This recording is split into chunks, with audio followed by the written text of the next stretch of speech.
Tu es sur le point d'écouter un partage authentique et sans filtre où on aborde les grandes questions de la vie avec légèreté et où j'essaie de mettre en lumière la quête de sens que l'humanité traverse en ce moment parce qu'on va pas se mentir, c'est facile d'être perdu en ces temps troubles. Je m'appelle Noémie Turbide et je serai, l'instant d'une heure, l'exploratrice de l'invisible, le phare qui éclaire la tempête de nos psychés, ou bien le son en background pendant que tu fais ton ménage. Bienvenue dans la Lune.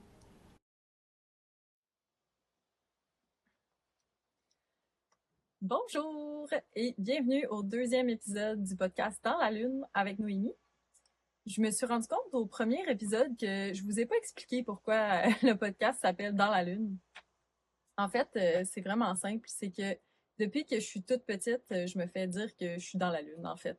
J'étais souvent partie dans mon monde là, de rêve, puis j'étais une petite fille vraiment créative, puis beaucoup dans son imaginaire. Mais là, je me rends compte en vieillissant que être dans la Lune, c'est pas ce que je pensais. En fait, c'est que j'étais très connectée au monde de l'invisible. Je le suis toujours aujourd'hui. Là, je me suis un peu réapproprié cette caractéristique-là parce que je me suis distanciée, disons, de cette notion de spiritualité et des esprits, en fait, pendant vraiment longtemps pour plutôt favoriser mon côté rationnel, comme j'expliquais au premier épisode. Mais ce que je trouve intéressant, c'est que en fait, mes plus grandes réalisations se sont faites alors que j'étais dans la Lune. Puis si vous étiez là aussi au premier épisode, vous savez que cette aventure de podcast-là a commencé avec mon amie Juliette. Puis elle aussi, c'était quelque chose qu'on avait en commun. En fait, elle aussi, elle se faisait toujours dire qu'elle était dans la Lune. Puis je sais qu'on est un paquet de monde qui ont vécu avec un peu cette étiquette-là. Puis moi, j'ai envie de la rendre ben, disons de lui rendre justice plus que pour dire qu'on est des étourdis ou qu'on est des gens qui sont moins connectés au monde tangible. Ben, j'aime mieux qu'on considère que être dans la lune, en fait, c'est des beaux moments d'introspection, puis aussi c'est des moments de contemplation. Fait que j'ai envie de partager ça avec vous.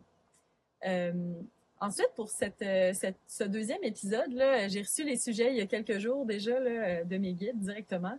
Puis le premier sujet qu'il voulait que j'aborde avec vous, c'est par rapport à la manifestation ou à la loi de l'attraction. Je ne sais pas si vous êtes familier un peu avec ça. Là. Je sais que ça a été très populaire là, dans le début des années 2000 là, avec le film Le Secret puis le livre Le Secret là, qui était sorti. Là. Je me rappelle qu'à un moment donné, j'étais au Tim Hortons en tant que jeune adolescente. Puis il y a comme un monsieur qui m'est arrivé avec ce livre-là, puis il était comme faut vraiment que tu lis ça, Le Secret. Le secret. Puis là, j'ai fait tabarouette, méchant weirdo, lui. Mais c'est revenu comme à plusieurs reprises, là, me bumper d'en face, là, ce livre-là, en bon français. Puis j'en ai pas pensé grand-chose au début. Je pense que j'étais juste trop jeune pour... j'étais comme, ben voyons, tu sais, je m'étais aussi fait dire un peu toute ma vie, là, tu sais, Noémie sort de la pensée magique, là, c'est pas parce que tu rêves à telle affaire que ça va arriver comme ça, tu sais. Puis là, on dirait que ce livre-là, ça disait tout le contraire, là. C'était même un peu caricatural, là, tu sais, c'était plus dans l'optique où on pouvait imaginer recevoir un chèque d'1 million de dollars par la poste puis ça allait arriver là tu sais fait que en tout cas bref il y a des bons et des moins bons côtés là à toute cette notion là de du secret puis de la manifestation mais en fait ce que j'avais envie d'aborder c'est comme de rajouter un peu une couche là à cette notion là que parce que c'est vrai qu'on peut manifester des choses dans notre vie puis c'est aussi plus simple que ce qu'on peut penser. En fait, là, la clé de la manifestation, là, si on veut réaliser nos rêves ou créer des choses concrètes avec des pensées qu'on a, je pense que l'idéal, c'est pas de nourrir une imagerie mentale. Quoique c'est déjà très bon, je veux dire, engager son mental dans une direction qui est bonne pour nous, là, c'est déjà un très grand pas en avant là, pour plusieurs. Là. Je sais qu'il y en a beaucoup qui ont de la difficulté à contrôler un peu ces messages mentaux-là qu'on reçoit, là, dont on est bombardé quotidiennement pour certains.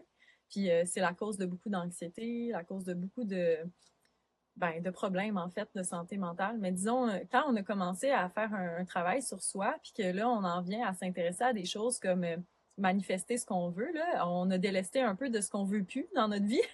Puis là, on est rendu à créer du beau pour nous-mêmes. Ben, c'est sûr que de se faire c'est un moment, là, disons, de méditation où on va s'immerger dans une image de ce qu'on veut. Tu sais, par exemple, je vais utiliser un exemple de ma vie, tiens.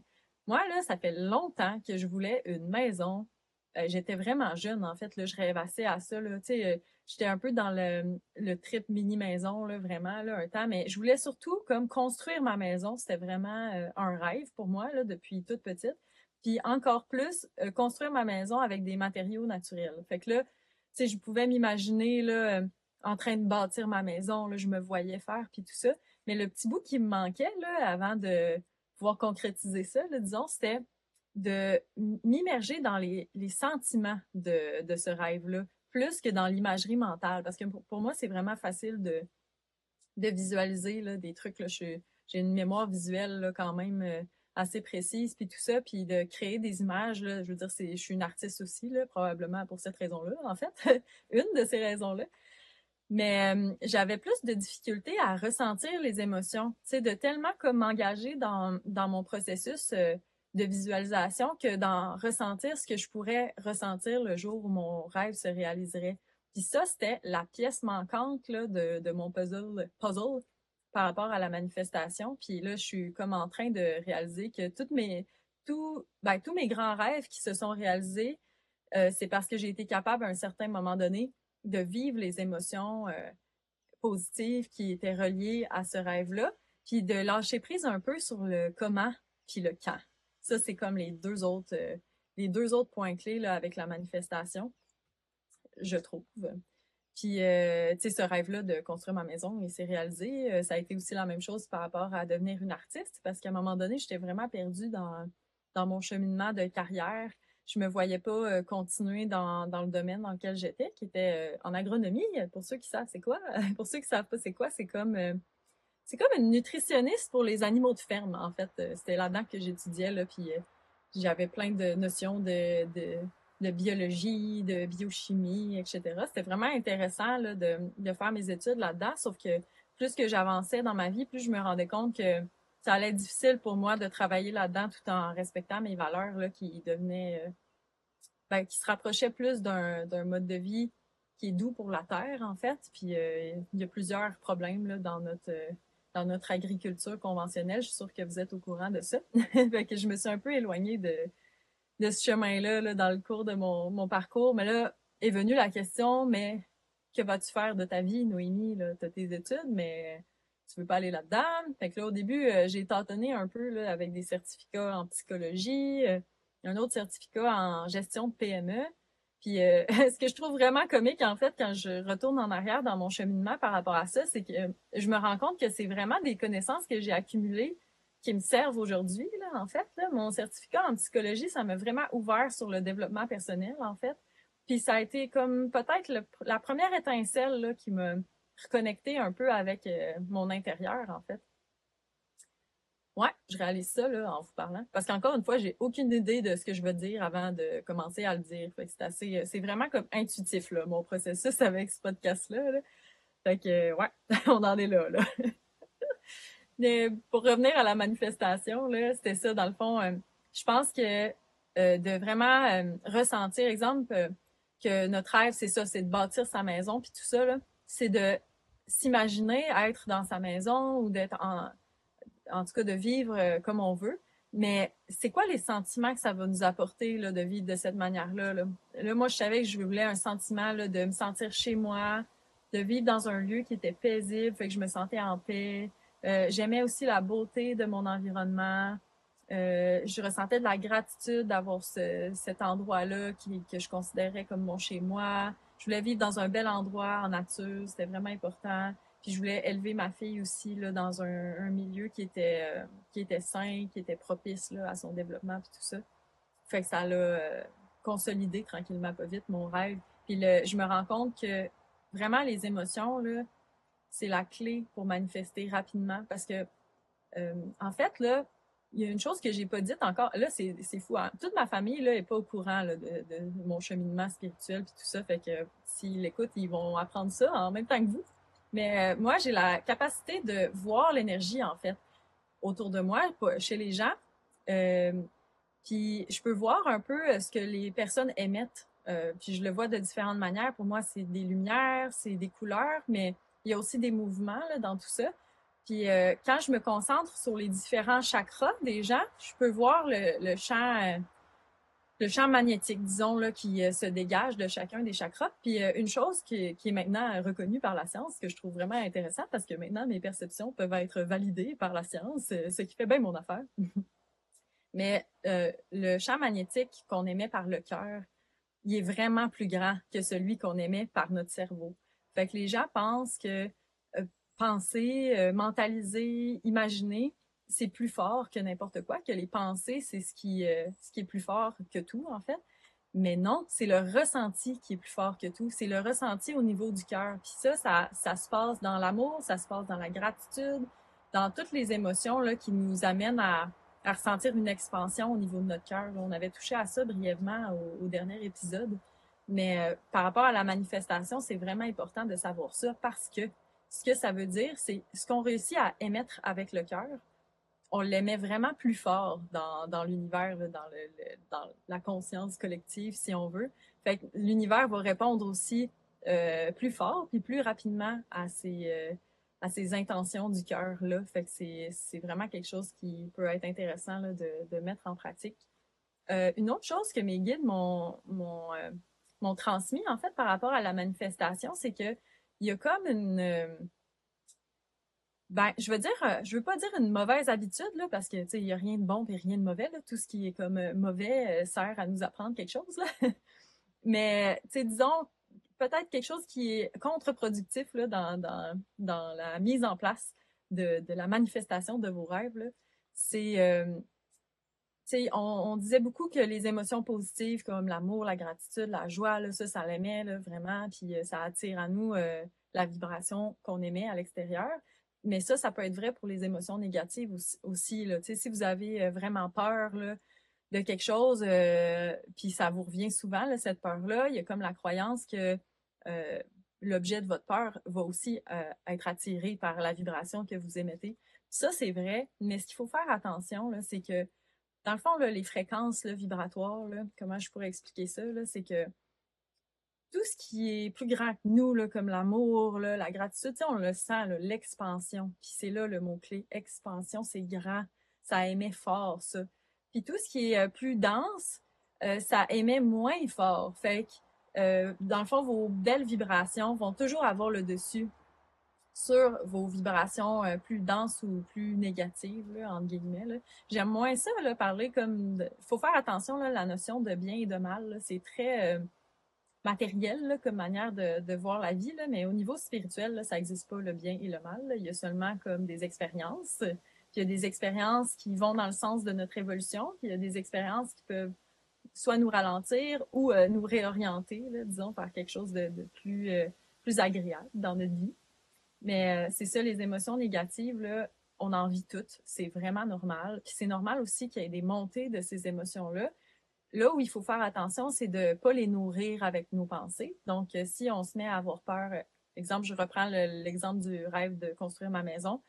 Si j'ai peur de ne pas avoir les sous, par exemple, ben là, tu sais, je suis stressée avec l'argent là, de manière récurrente. Puis là, je continue à alimenter ça avec mes pensées. Ah, mais ça coûte cher. Se construire une maison. Je alimente ça aussi avec mes croyances un peu limitantes. Ah, j'ai pas les capacités de faire ça. Là, on alimente. Puis là, on crée une espèce de vibration de base là, qui est dans la peur. Mais si je me pogne à avoir peur, puis là, je vis ma peur, je l'accepte. OK? Et là, la peur, là, j'ai peur de pas réussir à construire ma maison. Mais là, je la vis, puis j'accepte le résultat de ça. Fait que je fais, OK, ben garde, si je réussis pas, là, pour X raisons, là, ça va être parce qu'il y a quelque chose de mieux qui m'attend. Puis le fait d'accepter, la peur à perdre de son emprise, c'est comme ça qu'on la laisse partir. Parce que ce qui arrive aussi, là, c'est que, tu sais, avec la manifestation, je pense que ça a été une grosse erreur que moi je faisais au début, là. Dès que je me sentais comme avoir peur de quelque chose, ben vite, là, je cale cette peur-là. Puis là, je retourne dans la gratitude. Puis là, je me force comme à ressentir de la gratitude, puis tout ça. Mais c'est pas tout à fait ça, là, la manière la plus productive, là, disons, de manifester ses rêves. C'est vraiment comme quand il y a une émotion qui nous monte, elle est toujours là pour une raison. Souvent, elle est là justement pour être portée à notre attention, puis pour dénouer un nœud énergétique qu'on a. Fait que c'est important de l'adresser, en fait. Puis ça, c'est le bout qui parlait pas, là, le livre du secret. Là. Je veux dire, si vous voulez 1 million de dollars, là, ben si vous avez peur de plein d'affaires puis que vous faites juste caler cette peur-là plutôt que l'adresser justement puis la laisser partir, ben vous l'aurez pas. Là. Puis de toute façon aussi, ça c'est une autre affaire. Là. Quand je disais de lâcher prise sur le comment puis le quand, c'est parce que des fois dans notre petit cerveau là, d'être humain, on pense que nous autres on sait comment faire les choses, mais la réalité c'est que notre intelligence est vraiment limitée comparée, disons, à l'intelligence de l'univers puis de la nature puis tout ça. Fait que moi, j'aime abandonner mon rêve à, tu sais, à l'univers finalement. Fait que si mon rêve c'est d'avoir une maison, par exemple, ben c'est intéressant de se demander pourquoi j'ai ce rêve-là. Puis là, la vraie réponse c'est que je veux me sentir chez moi, puis je veux pouvoir créer mon chez moi. Fait que ça là, ça c'est plus ça laisse plus de marge de manœuvre, là, disons, à l'univers de vous amener ce que vous voulez vraiment au fond. Parce que la maison comme telle, l'objet, là, c'est pas ça qui est important, c'est le sentiment d'avoir mon chez moi que j'avais pu créer avec ma vision de ce que j'avais envie d'avoir comme environnement, là, disons. Là. Mais le comment puis le quand, ça, on n'a pas de contrôle là-dessus. Puis quand on abandonne un peu le comment, à l'univers, on ouvre la porte finalement à quelque chose de mieux que ce qu'on avait pu imaginer. Fait que ça c'est vraiment chouette. Puis je trouvais ça important là, de parler de ça aujourd'hui, et mes guides aussi apparemment, car c'était le premier sujet qu'ils m'ont donné. Puis la raison pour laquelle je pense que ça m'a été donné comme ça, c'est que on vit dans ben c'est ça, on est vraiment dans une courbe montante là au niveau de l'énergie collective là, puis tu sais je la sens vraiment fort pour moi là, mon processus d'évolution, il est vraiment accéléré en ce moment, puis mon processus de manifestation aussi. L'énergie d'une journée à l'autre là est vraiment différente comparée à disons il y a 10 ans, ça prenait plus de temps pour moi à manifester ce que je voulais, tu sais, dans le fond, puis j'ai l'impression que c'est parce que la conscience collective en ce moment de l'humanité en général est en train de s'éveiller. Fait qu'on vit comme une montée vibratoire là, de l'humanité. Puis ça fait un petit bout que c'est commencé, mais disons qu'on est dans une période où c'est encore plus rapide qu'avant. Fait que ça, c'est vrai pour manifester ce qu'on veut. C'est aussi vrai pour manifester ce qu'on veut pas. Puis quand on calme nos émotions là, à l'intérieur de nous, on pense qu'ils disparaissent, mais non, ils disparaissent pas. Dans le fond, ils continuent. Puis ça, je peux le voir là, avec mon troisième œil, en fait, quand je regarde quelqu'un, là, je peux voir les points de densité qu'il y a dans l'énergie qu'ils émettent. Puis ça, c'est souvent relié à des émotions qui sont pas extériorisées puis qui n'ont pas été adressées. Fait que la personne peut même pas être consciente qu'elle vit avec toute cette peur-là, puis ça va même causer des problèmes physiques là, plus tard là, c'est ça, ça va se manifester dans leur corps, dans la matière. C'est vraiment important aussi ce processus-là, il est accéléré aussi en ce moment. Fait que si vous sentez une émotion monter en vous, là, peu importe c'est quoi, là, c'est pas long. Là. Dans le fond, une émotion, ça dure, si on la nourrit pas avec ses pensées, là, ça dure environ 90 secondes. Hein. C'est vraiment court. Fait qu'un bon moyen là, mettons, vous êtes à quelque part, puis là, quelqu'un vous dit quelque chose qui va vous activer une blessure, là, ben là, vous allez aux toilettes, là, fermez vos yeux là, sur la toilette, là, juste respirer dedans, prendre conscience que l'émotion est là, l'accepter, tout simplement, puis elle va finir par s'estomper, puis à partir. Puis ça c'est un processus qui peut être fait comme vraiment souvent, là, surtout au début, là, quand on commence à comprendre un peu comment fonctionne notre corps émotionnel, là, on va avoir beaucoup de ces remontées d'émotions-là. Puis ça, c'est une tentative de notre corps à essayer d'éliminer là, ces nœuds énergétiques-là. Puis c'est une vraie possibilité de guérison. Fait que à chaque fois qu'il y a des montées d'émotions comme ça, là, je vous invite vraiment à vous asseoir avec elles puis à les ressentir tout simplement, pas à les intellectualiser. C'est pas grave si vous comprenez pas pourquoi, que vous comprenez pas d'où ça vient. C'est pas grave si ça vient là de quand vous aviez 3 ans, là, quelqu'un vous a enlevé votre bonbon. Là, on s'en fout en fait de la raison, mais l'important c'est vraiment de le ressentir au niveau de votre corps, de votre cœur aussi. C'est comme ça qu'on laisse partir ces émotions négatives. Puis il y a aussi un vraiment bon exercice qui, en tout cas moi, ça m'a vraiment aidé là, dans mon cheminement. C'est un outil que je vous donne ici, là, si ça vous intéresse. Pour y aller voir ça, c'est la technique de l'EFT. En anglais, c'est Emotional Freedom Technique. Puis ça, c'est une suite de points d'acupuncture qu'on va comme papoter. Là. Il y en a plusieurs, il me semble, il y en a une dizaine, là, ou quelque chose comme ça. Puis pendant qu'on tapote les différents points, là, on va aussi dire la phrase, par exemple, même si j'ai peur, je m'aime et je m'accepte complètement. Tout ça, on va répéter ça là, en faisant comme la tournée de tous ces points-là. Puis après, on respire, là, tout simplement. Puis moi, ça me prend rarement plus qu'une fois, puis l'émotion est partie. Puis même si c'est une grosse émotion là, de tension, de stress vraiment intense, là, il y a rien qui est comme il n'y a rien qui reste là après avoir fait une tournée, des fois deux, mais c'est très rare là, de ça. Fait que je vous invite à aller faire la recherche là, si vous tapez EFT sur Google, là, vous allez voir, là, il va vous popper plein de vidéos qui vous expliquent mieux cette technique-là. Mais c'est une des manières justement d'éviter d'intellectualiser ses émotions puis de juste comme les vivre, les accepter, les laisser partir. Fait que ça, c'est pas mal mon, je pense que ça fait le tour là, pour la manifestation et les émotions. On va aller voir où est-ce qu'on en était là, selon mes... Ah, ben oui. OK.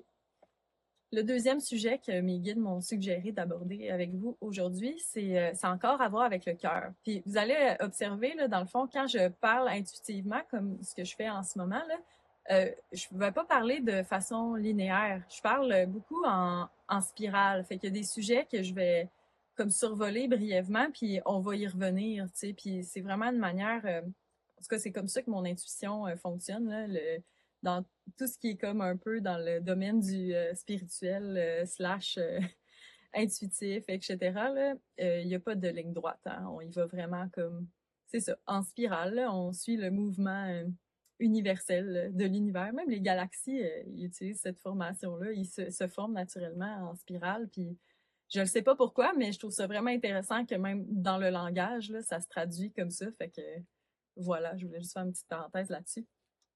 Mais ce que je voulais vous dire par rapport au cœur, là, c'est que surtout nous autres dans l'Occident, j'ai l'impression qu'en Orient, c'est ça aussi, mais à différents niveaux, là, ben, on a tellement comme supprimé là, notre ressenti là, dans les derniers siècles, disons, que là, aujourd'hui, on a un grand débalancement entre notre intellect et notre ressenti, notre cœur puis notre cerveau. Okay? Ça, ces deux-là sont pas censés d'être en guerre un contre l'autre, ils sont censés d'être en collaboration.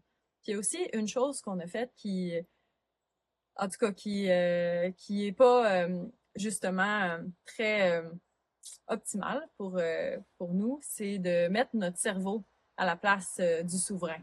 Ça devrait pas être comme ça. En fait, notre cerveau, c'est un très bel outil, mais c'est un peu comme Internet, là. Tu sais, Internet, tu veux pas que ça soit lui qui te contrôle. Tu sais, c'est toi qui utilises l'outil. Ben, c'est un peu la même chose pour notre cerveau, notre intellect, notre ego aussi. Tu sais, il y a une utilité à ça, là, dans le fond. Un ego, là, c'est pas mal. Tout le monde en a un. Ça sert à nous garder en vie. Vraiment très utile, surtout dans les situations où on doit réagir comme un animal et faire quelque chose pour préserver notre survie physique. Là. Mais ça prend trop de place dans notre société en ce moment.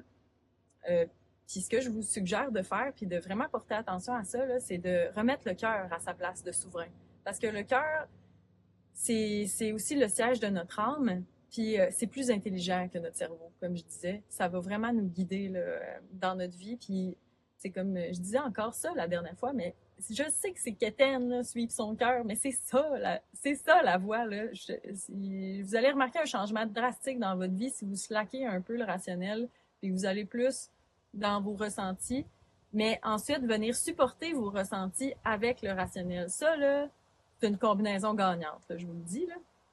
Puis la raison pourquoi je suis capable maintenant de parler de toutes ces choses-là devant des gens et même devant des gens que j'aurais pas pensé qu'ils seraient ouverts en fait à ces sujets-là, c'est que ben là, premièrement, j'ai commencé à ressentir des choses qui étaient comme de plus en plus fortes chez moi, mais je suis allée chercher des preuves avec mon rationnel. Tu sais, je vous expliquais tantôt ma vision des corps énergétiques des gens. Là. Tu sais, moi, ça fait longtemps que je vois ça, mais je disais rien là, parce que honnêtement, j'ai quand même pensé pendant un moment que c'était des hallucinations, puis que j'avais peut-être un trouble de santé mentale quelconque. Là. Ce qui m'a finalement fait changer d'idée, c'est que je me suis dit, ça me dit pas de faire des choses mal, ça me fait pas sentir mal non plus. Puis en fait, je trouve ça plutôt beau et intéressant ce qui en ressort de ça. Fait que on peut en tirer la conclusion que si c'était vraiment une maladie mentale, ben Je veux dire, ça me ferait probablement pas sentir bien. Puis aussi, ce serait une nuisance dans ma vie, mais finalement, c'est une aide. Fait que voilà, vous pouvez en tirer les conclusions que vous voulez, mais moi, c'est comme ça que j'utilise mon esprit rationnel pour me rassurer, en fait, quand je me mets à avoir des peurs là, reliées c'est ça, mon troisième œil qui s'est ouvert ou à d'autres dons là, qui se manifestent, comme le don de canalisation, là, c'en est un qui peut venir avec son lot de peur, parce qu'on a comme des vieux mythes là, qui sont encore en circulation, là, qu'on peut être possédé par des esprits malins, puis toutes sortes de choses comme ça, mais on a plus de pouvoir que ce qu'on pense, là, vraiment. Puis justement, quand on y va avec notre cœur, puis qu'on porte attention à ce qui nous fait sentir en expansion ou bien, ou ce qui nous fait sentir pas bien, honteux, en contraction, ben on a vraiment une bonne boussole. Là. Fait que moi je vous dis là n'importe quoi, si vous vous mettez à voir des choses puis vous n'êtes pas trop sûr, puis ça peut faire un peu peur parce que c'est inconnu, ben allez comme plus profondément dans votre ressenti, puis je suis convaincue que vous allez en tirer les mêmes conclusions que moi. Là. Une chose aussi qui est intéressante par rapport à ça, puis ça, je l'ai entendu d'un autre enseignant là, spirituel qui fait aussi de la canalisation, puis il disait que, dans le fond, pour ceux d'entre nous qui ont des dons psychiques, là, disons, qui se sont ouverts ou qui sont en train de s'ouvrir en ce moment, là, ça feel comme ça a toujours été là, au fond, hein. Fait que j'ai pas comme le ressenti, tu sais, j'ai eu la question souvent, est-ce que ça te fait peur, là, justement, de te mettre à voir des lumières, des couleurs, tout ça autour des gens, ou à recevoir des messages quand même forts, tout ça. Puis je dirais, la peur, c'était plutôt dans ce que les autres allaient penser si j'en parlais. Mais pour moi, ça a un peu toujours été là. C'est juste que je le bloquais là, jusqu'à un certain niveau. Là. Si je me mettais à voir quelque chose, je tournais mon attention ailleurs, puis je focusais pas là-dessus nécessairement. Mais ça a toujours été une partie de ma vie, ça. Puis ça a été une partie de ma vie que j'ai gardée secrète. Puis là, je suis prête à en parler aujourd'hui parce que c'est encore en train de s'ouvrir chez moi. Il y a des nouvelles choses qui se manifestent là, dans mes capacités psychiques, puis je trouve ça vraiment intéressant. Puis ça me fait sentir chez moi, en fait, puis ça me fait sentir moi-même. Ça, c'est un autre... je trouve que c'est quand même un bon gauge là, dans la vie. Là. Plus qu'on se sent nous-mêmes, puis à l'aise, là, il me semble que c'est quelque chose à explorer là, dans ce temps-là. Là. Il n'y a rien de mal à explorer des choses, même si ça peut on peut avoir peur en fait du jugement de l'autre, puis aussi de avoir l'air bizarre. Tu sais, moi je sais que ça c'était une de mes blessures aussi. Là, j'ai parlé la dernière fois que la peur d'être vue, c'était que ça faisait partie des blessures que j'avais à transcender là, durant cette vie-ci. Mais il y en a d'autres aussi, puis c'est un peu tout relié à ça. Mais tu sais, la peur d'être rejeté, parce que ça peut arriver là, quand on est des personnes très sensibles. C'est pas tout le monde autour de nous qui a comme ouvert sa sensibilité, disons. Fait qu'on peut sembler un peu le mouton noir là, dans certaines circonstances, surtout à l'école.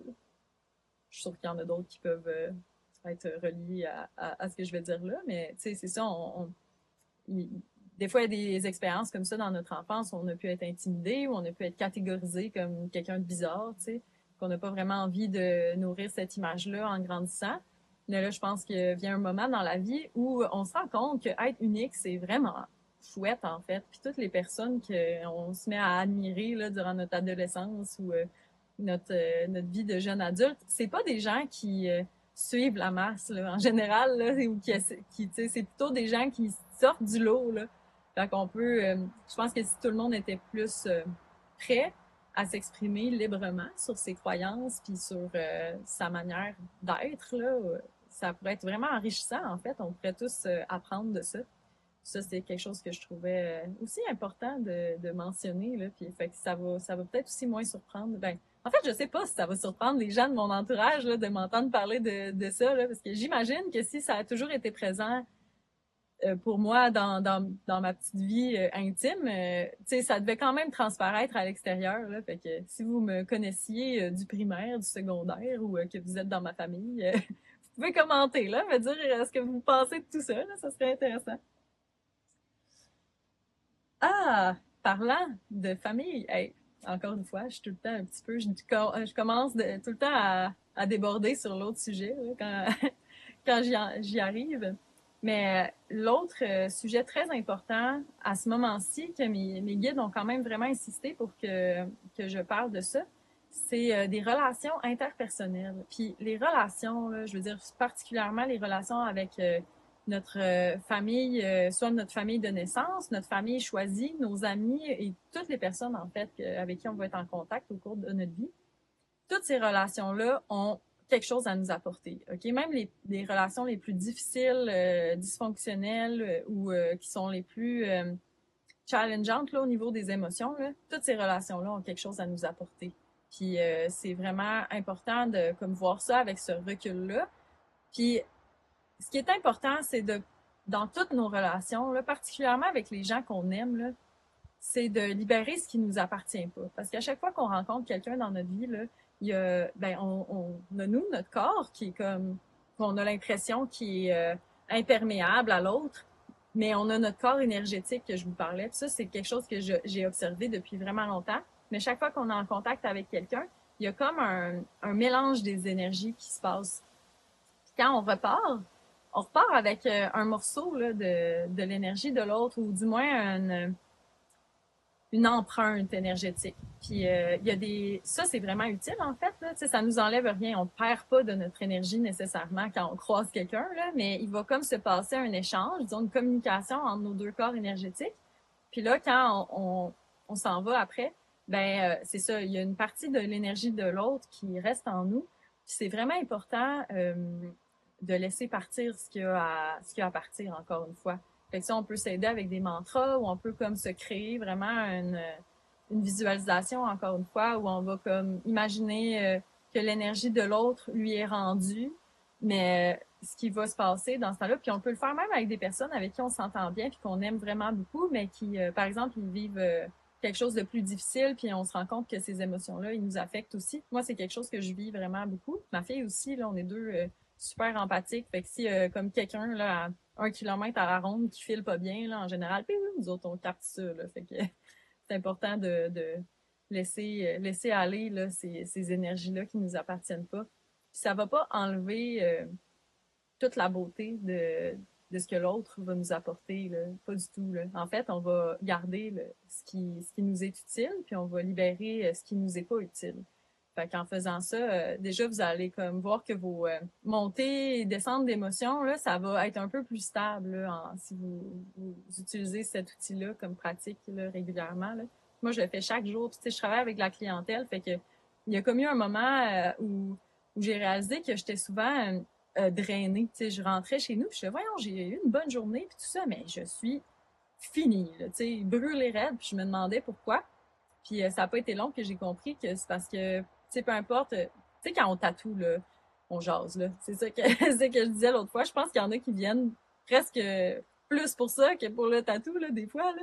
Mais il y a beaucoup de gens qui se sentent pas nécessairement écoutés, là, dans leur vie de tous les jours, puis qui vont venir se faire tatouer, puis ça, tu sais, moi, je suis là, puis j'ai les oreilles grandes ouvertes, fait que je suis là aussi dans l'écoute, puis dans l'accueil de l'autre, tu sais.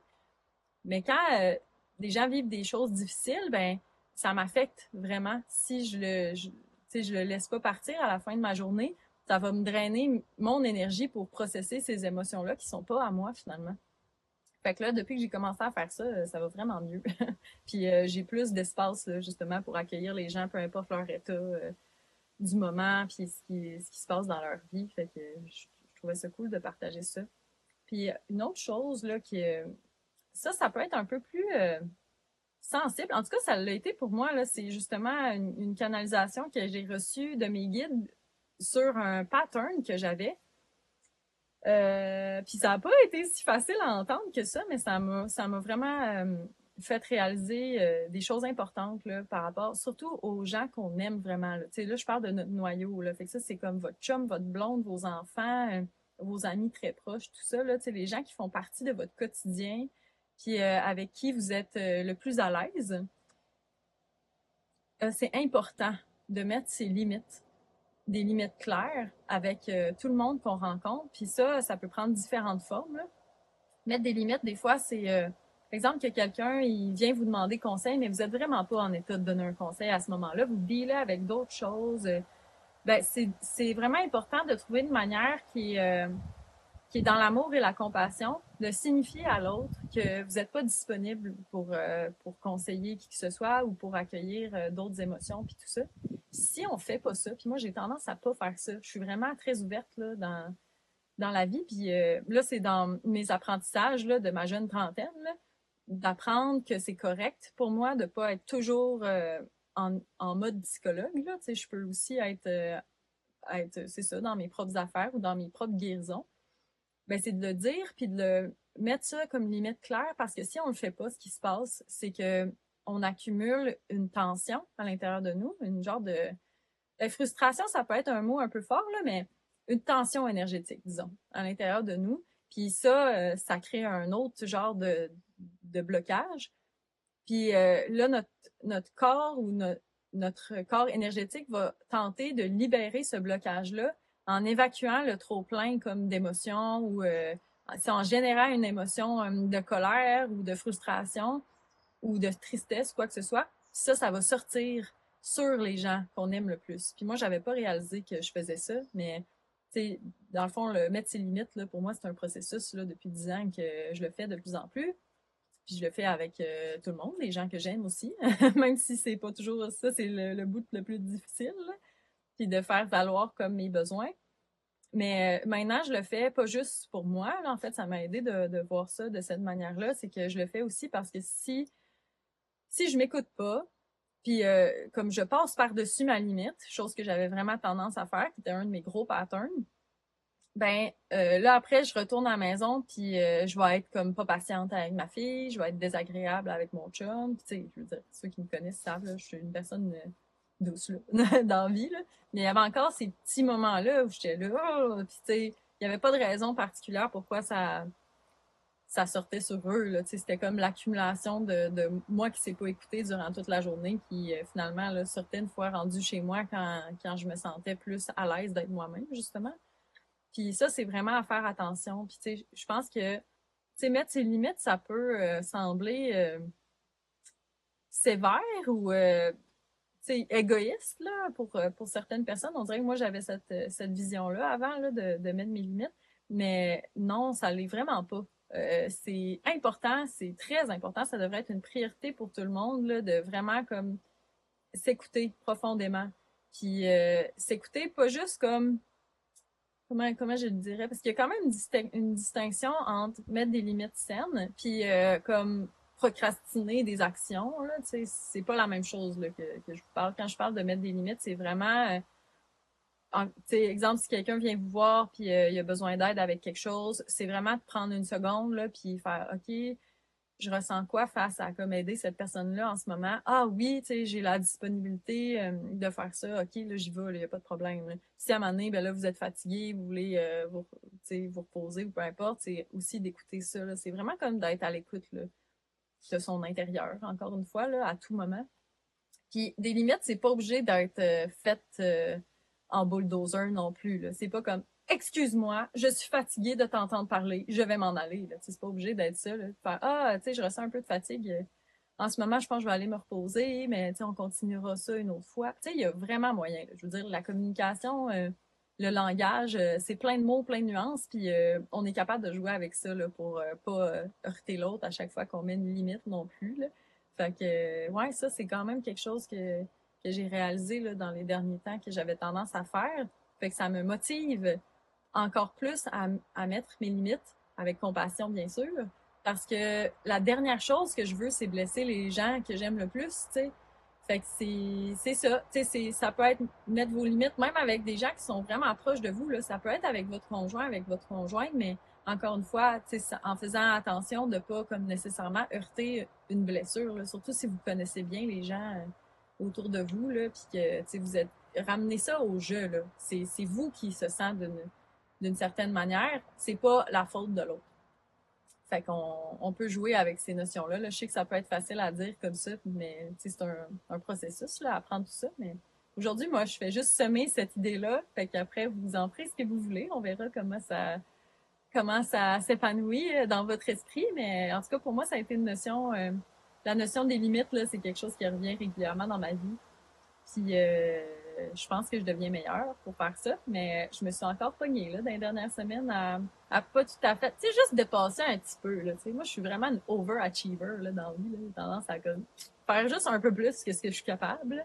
Mais là, j'essaye de me ramener justement de m'aimer assez puis de me respecter assez pour être capable de le partager là, quand j'ai atteint une limite. Là. Puis, en général, là, quand j'ai réussi à faire ça, là, même avec mes amis, là, les gens ils prennent pas mal. Là. Je veux dire, si tu fais hey, je me sens comme fatiguée en ce moment, ben, qu'est-ce que tu veux que la personne fasse? Là? Ben oui, il va te reposer. Là. D'habitude, les gens qu'on aime, ils veulent ce qu'il y a de bon pour nous. Là. Fait que c'est ça. Je vous invite à porter attention à vos limites parce que la dernière chose que vous voulez, je suis convaincue, vous aussi, c'est blesser les gens que vous aimez autour de vous. Puis c'est comme inévitablement ce qui se passe quand on s'écoute pas.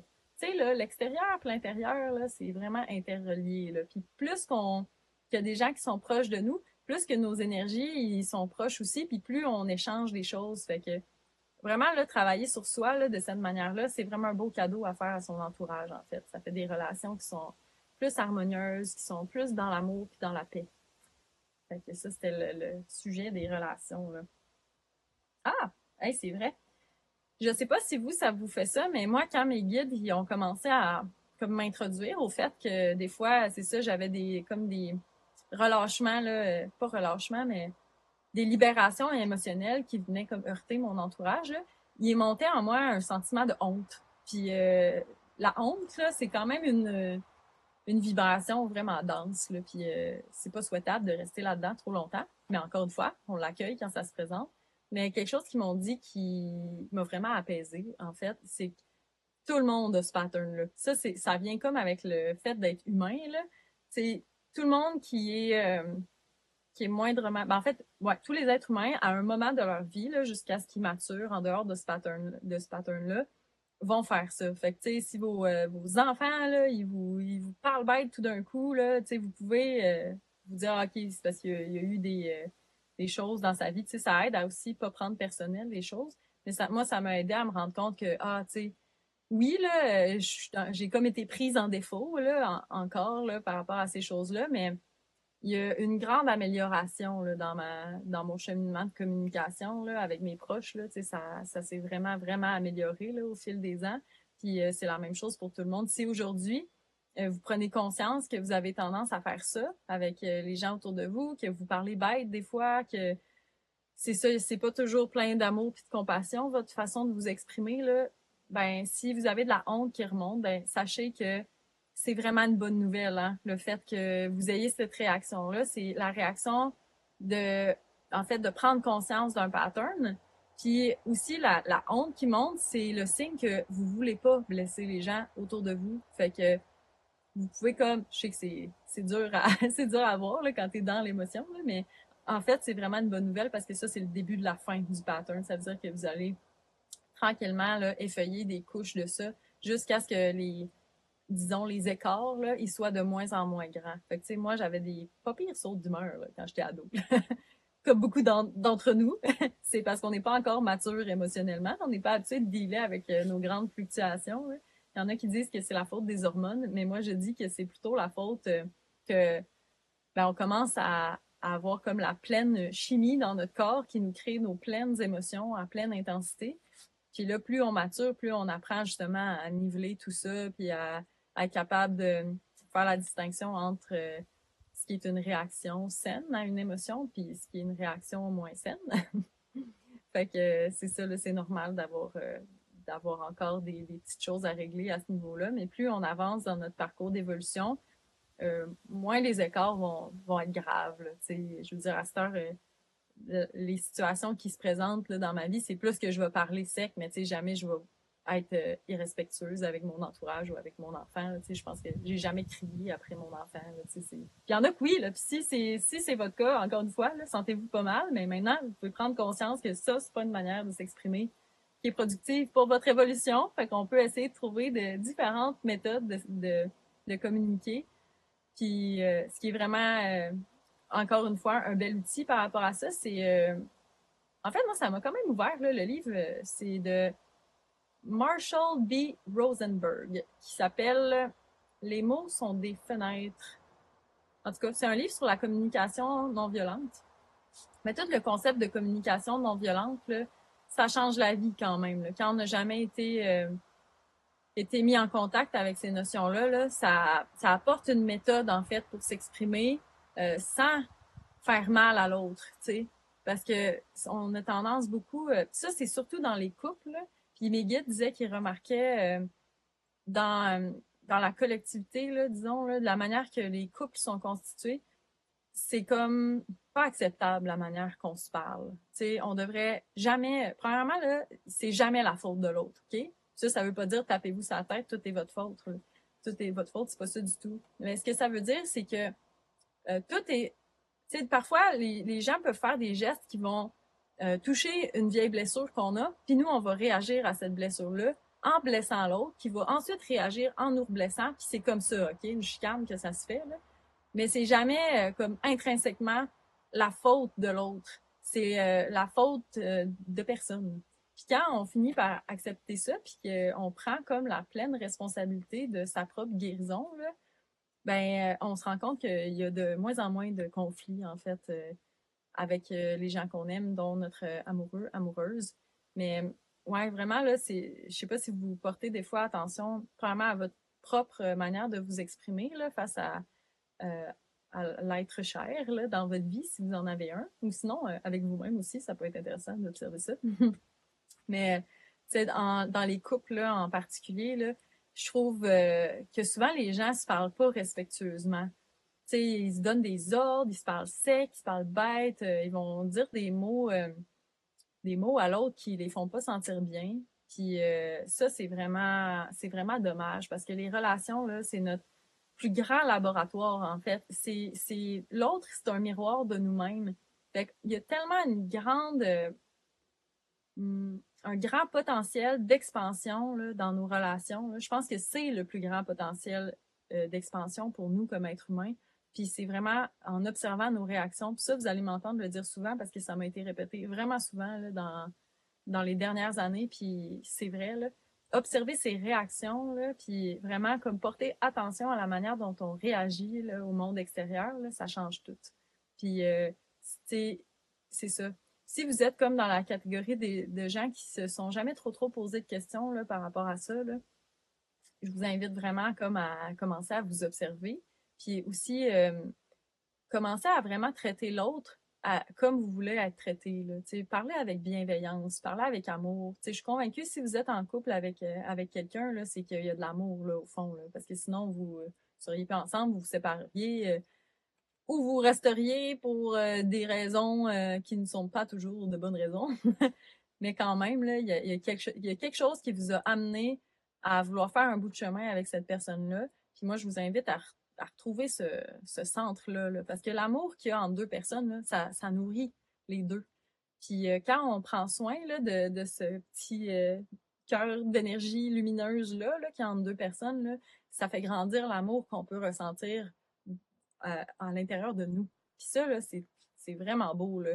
T'sais, moi, je vis une très belle relation avec mon conjoint Rémi. Ça fait 10 ans qu'on est ensemble maintenant.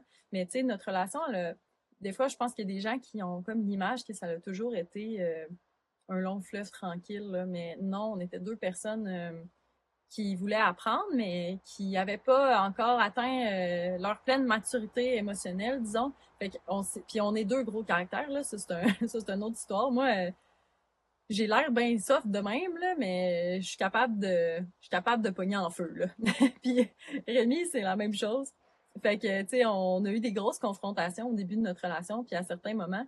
Mais il y avait toujours ça, là, entre nous deux, là. L'amour, là, c'est toujours ça qu'on a choisi de nourrir. Puis on a aussi décidé d'arrêter d'être en opposition tout le temps, un envers l'autre, parce que comme on était, ben, tu sais, on est deux personnes qui ont beaucoup de leadership, ben, au lieu de se battre pour qui va leader, là, dans notre couple, là, on s'est rendu compte qu'on n'avait pas besoin de faire ça. Il n'y a pas de leader. On est le leader de notre propre vie, puis on travaille en équipe pour se créer ensemble une vie qui fait notre affaire, là. Puis ça, ça a été vraiment une belle transition pour nous, puis, tu sais, j'ai l'impression qu'on est un couple épanoui à cause de ça.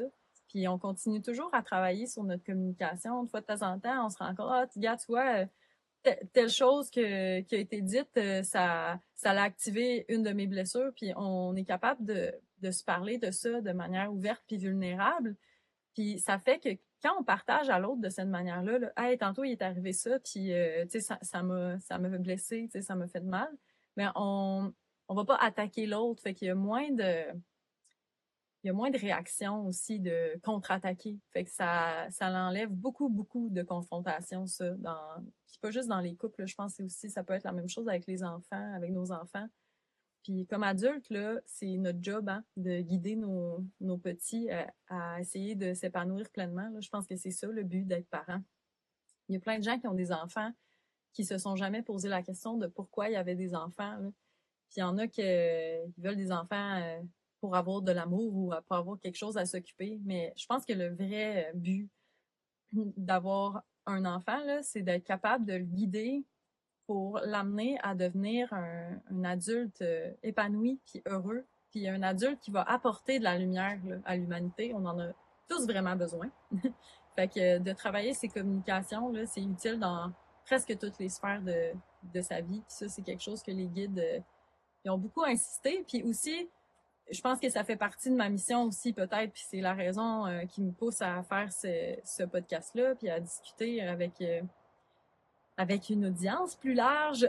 C'est que toutes ces capacités de communication-là que j'ai accumulées au fil de mes expériences puis de ma vie, puis que je continue à cultiver, c'est par là que, dans le fond, ça, c'est mon outil. Puis mes guides se servent de cet outil-là pour vous partager mon message qui vient vraiment du cœur. Fait que c'est un beau véhicule là, les mots, c'est intéressant. C'est vraiment un beau véhicule de notre ressenti, en fait.